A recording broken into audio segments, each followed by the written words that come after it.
दुःख त गर्नै पर्छ यार, पसिना त बगाउनै पर्छ। हातमा ठेला र पैतलाको छाला नउकिन्जेलसम्म मेहनत त गर्नै पर्छ। जिन्दगी जिउँदै गर्दा कठिनाइहरू आउँछन्। समय र परिस्थिति सँगसँगै बाध्यता र आवश्यकताहरू पनि आउँछन्।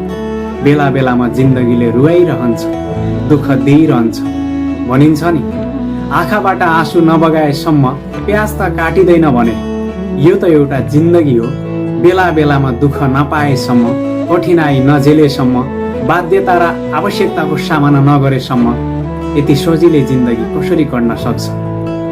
भोलि सफलता पाउनु छ भने त्यो सफलताका लागि आज परित्याग त गर्नै पर्छ। सफलता त्यति सजिलै र कठिनाइ नभोगेसम्म कसैलाई पनि मिलेको छैन। आज पनि इतिहास पल्टाएर हेर्ने हो भने सफल भएका मान्छे अर्थात् सफलता हासिल गरेका मान्छेले कुनै न कुनै बेला खाना नखाएर भोको पेट पनि मेहनत गरेका थिए। घाम असिना पसिना केही पनि नभनेर दुःख गरेका थिए अनि मात्र सफलता हातमा आएको थियो। भनिन्छ नि, गलत पासवर्ड हान्दा मोबाइलको लक त खुल्दैन भने गलत तरिकाले काम गर्न थाल्यो भने सफलताको ढोका कसरी खुल्न सक्छ? गलत